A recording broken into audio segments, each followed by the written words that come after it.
살면 될 수 있지 않아? 이렇게 생각할 수 있다는 말이죠.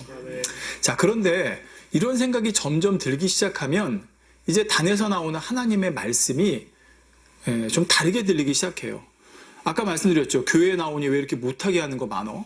왜 이렇게 내 자유로운 삶을 제약하는 게 많어? 이런 생각이 들면 신앙생활이 내 삶을 제한한다고 생각이 되는 거예요. 그러다 보면 그때부터 하나님 말씀이 버겁게 느껴집니다. 그러니까 나를 옥죄는 말씀으로 느껴진다는 거예요. 그럼 어떻게 돼요? 예전에 다시 세상 삶이 그리워지게 되죠. 그러다가는 결국 교회를 떠나기도 하고 또는 적당한 선에서 타협하면서 이제 신앙생활을 한다고 하는 사람들이 있는 거죠. 한 발은 세상에, 한 발은 교회에 말입니다. 분명히 예수님을 구세주로 영접했다고 하고 신앙생활을 한다고 하는데 이처럼 진리의 자유함을 느끼지도 누리지도 못할 뿐만 아니라 오히려 답답하게 느껴지는 경우들이 있다는 것입니다. 아니 남들은 교회 다녀도 다 하는데 뭐 아까 말씀드린 대로 아니 성당에서도 똑같이 하나님 믿고 예수님 믿는데 저기는 괜찮은데 왜 여기는 안 돼? 뭐 이런 식으로 말입니다. 자, 우리가 예수님의 말씀을 이해하지 못하면 아까 앞서 말씀드린 것처럼 예수님 당시에 내가 종이 아닌데 왜 나를 자유케 한다고 하냐 이렇게 물을 수가 있다는 거예요. 자, 이런 사람들에 대해서 예수님께서 이어지는 34절에 답을 주십니다. 뭐라고 주시냐면 진실로 진실로 너희에게 이르노니 죄를 범하는 자마다 죄의 종이라 대답하시죠. 그러니까 여기서 너희를 자유케 한다 했을 때 내가 누구 종이 된 적이 없는데 나를 왜 자유케 하느냐 물어봤을 때 너희가 누구에게 이 육이 결박되고 그게 구속된 그 종이 아니라 너희가 바로 죄를 범함으로 죄의 종이었다라는 걸 알려주시는 것이죠. 자, 이 말씀은 예수님 당시만이 아니라 오늘날 아니 앞으로 태어날 모든 사람에게도 다 동일하게 적용됩니다. 첫사람 아담이 범죄한 이후 그의 후손으로 태어난 인류는 모두가 아담으로부터 물려받은 원죄를 가지고 태어납니다. 또 태어나 살면서 사람들은 또 갖가지 죄를 짓는데 이걸 자범죄라고 하죠.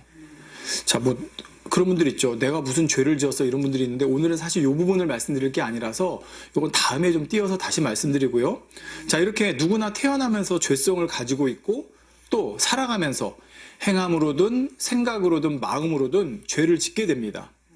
그리고 이렇게 죄를 짓게 되면 어떻게 되냐면 로마서 6장 16절에 너희 자신을 종으로 들여 누구에게 순종하든지 그 순종함을 받는 자의 종이 되는 줄을 너희가 알지 못하느냐? 혹은 죄의 종으로 사망에 이르고 혹은 순종의 종으로 의에 이르느니라 말씀하고 있습니다. 자, 여기서 내가 죄의 종이 되는 그 방법? 그 원리가 나오죠. 죄를 지으면, 즉 죄에게 순종하면 죄의 종이 되는 거예요. 즉 순종하는 자의 종이 되기 때문에. 따라서 우리는 예외 없이 다 죄의 종입니다. 종이었습니다. 왜요? 죄를 지었기 때문에. 그리고 그렇게 되면 어떻게 되냐? 죄를 주관하는 자가 있어요. 원수마귀 사단. 그러니까 죄의 종이라는 것 곧 죄를 주관하는 원수마귀 사단의 종이 되는 것과 같습니다. 여러분, 종에게는 자유가 없습니다. 옛날 우리나라에도 노비가 있었죠. 종이 있었죠. 종이 자유가 있으니까 주인 시키는 대로 하잖아요. 명령하는 대로 하잖아요. 죄의 종도 마찬가지입니다. 죄의 종이 된 사람은 자유가 없습니다. 무슨 자유가 없어요? 나 내 마음대로 하는데? 아닙니다. 죄를 주관하는 원수마귀 사단의 지시대로 따르고 있는 겁니다. 자신이 생각할 때는 뭐 내 마음대로 생각하고 내 마음대로 행동한다고 생각할 수 있지만 죄의 종이 된 사람은 자기 마음대로 생각하고 자기 마음대로 행동하는 게 아니에요. 생각하는 거, 행동하는 거 하나하나가 다 그 죄를 주관하는 원수마귀 사단이 조종하는 대로 지배당하고 있는 거예요. 이러한 상태는 영적으로 볼 때 마치 꽁꽁 묶여서 감옥에 갇혀 있는 것과 같습니다. 그렇기 때문에 자유가 없다고 하는 거예요. 내 맘대로 내가 원하는 대로 행동하며 살아간다고 했지만 영적으로는 철저하게 원수마귀 사단이라는 권세 아래 놓여서 그 뜻대로 살아가고 있는 것입니다. 여러분 꼭두각시 인형 그거 아시죠? 이렇게 줄로 해가지고 하는 거. 그 멀리서 보면 줄이 안 보여요. 그래서 인형극 같은 거 할 때 보면 그냥 인형이 움직이는 것처럼 보이는데 사실은 어떻게 하고 있어요? 위에서 줄로 엮어서 움직이는 거잖아요. 똑같은 거예요. 영안이 안 열려서는 몰라요. 그냥 내가 내 마음대로 움직이는 것 같은데 영적인 영안이 열려서 하나님 말씀으로 비춰서 보면 내가 움직이는 게 아니라 사단이 주는 생각, 사단이 주는 음성, 거기에 따라서 나도 생각하고 말하고 행동하고 있는 것입니다. 그리고 그 죄의 종으로 살아간 결과는 마침내 사망, 즉 지옥이었던 것입니다. 그런데 이러한 우리를 위해 예수님께서 이 땅에 오셨습니다. 우리를 위해 대신 십자가 지시고 피 흘려 죽으셨죠. 그리고 사망과 생을 깨뜨리고 다시 살아나셨습니다. 바로 이 사건으로 말미암아 우리에게 원수마귀 사단으로부터 벗어날 수 있는, 즉 죄의 종에서 벗어나 하나님의 자녀가 되는 길, 사망이라는 형벌에서 벗어나 영생의 복을 얻는 길, 이 길이 열린 것입니다. 우리가 예수님을 구세주로 마음에 믿고 영접할 때 우리는 더 이상 죄에 묶여있는 죄의 종이 아니라 죄로부터 해방돼 자유를 얻게 되었다는 말이죠. 진리가 우리를 자유케 한다는 것이 바로 이 죄로부터의 해방을 의미하는 것입니다. 자, 진리를 알지니 진리가 너희를 자유케 하리라. 첫 번째 뜻이 바로 그거예요.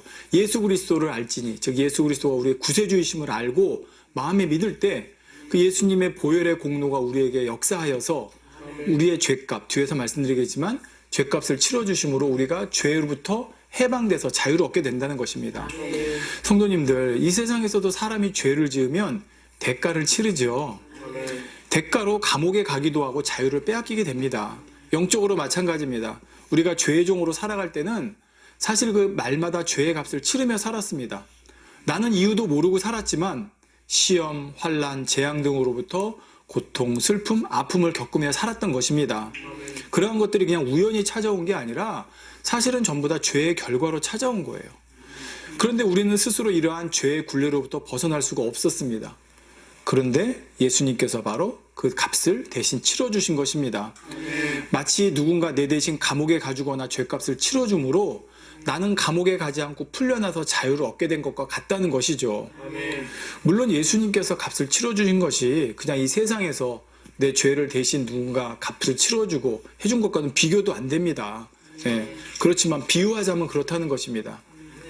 자, 그런데 예수님께서 이처럼 우리를 죄로부터 해방시켜 주셨다고 해서 이제부터 우리가 죄로부터 면책받았으니까 마음대로 살아도 된다는 게 아닙니다. 즉 다시 말해서 예수님께서 우리의 모든 죄를 사해 주시고 죄로부터 해방됐으니까 야, 이제부터는 마음껏 살아도 돼. 예수님의 보혈의 공로가 우리의 모든 죄를 씻어 주셨으니까 이렇게 마음대로 살아도 된다는 뜻이 아니라는 걸 꼭 아셔야 돼요. 왜 이 말씀을 드리냐면 어떤 종파에서는, 기독교라고 하는데도 잘못된 종파에서는 예수님께서 이미 우리의 모든 죄를 다 져주셨고 사해 주셨으니까 과거의 죄도 현재의 죄도 미래의 죄도 다 사해 주셨으니까 이제 우리는 어떻게 살아도 죄가 되지 않아. 예수님께서 다 우리를 위해서 십자가에 지시고 피 흘려 죽으셨으니까 우리는 어떻게 살아도 이제 죄가 안 되는 거야. 이렇게 가르치는 경우가 있기 때문입니다. 그러나 예수님께서 우리의 모든 죄를 다 사해 주셨다고 해도요, 만약 다시 죄를 지으면 또다시 죄를 주관하는 원수마귀 사단의 권세 아래 놓이게 됩니다. 즉 원수마귀 사단은 우리가 이 땅에 살아가는 동안에, 사람이 이 땅에 살아가는 동안에 사람이 죄를 지었을 때는 그 사람을 주관할 수 있는 권세를 가지고 있기 때문입니다. 그게 아까 말씀드린 로마서 6장 16절이에요. 너희가 자신을 종으로 들여 누구에게 순종하든지 그 순종함을 받는 자의 종이 되는 줄 알지 못하느냐. 여러분, 내가 어느 조직에서 탈출해 나왔어요. 그런데 다시 그 조직 밑으로 내가 스스로 들어가요. 그럼 또 거기 속하는 거 아니에요? 똑같은 거예요. 이게 영적인 법칙이에요. 내가 죄로부터, 원수마귀 사단의 권세로부터 나와서 하나님의 자녀가 되는 곳으로 갔는데 다시 내가 벗어나서 원수마귀 사단 밑으로 기어 들어가면 다시 또 죄의 종이 되고 원수마귀 사단의 종이 된다는 것이죠. 이 세상에서도 설령 죄를 짓고 값을 치렀어도 또 죄를 지으면 또 죄값을 치러야 되는 것과 같은 것입니다. 이와 마찬가지로 우리가 예수 그리스도로 말미암아 죄사함 받고 자유를 얻었다 해도 다시 죄에 얽매여 죄의 종의 길을 선택하면 역시 원수마귀 사단의 권세 아래 놓이게 된다는 말입니다. 그런데 여러분 생각해보면 우리가 예수님 믿고 내가 구세주로 영접하고 살아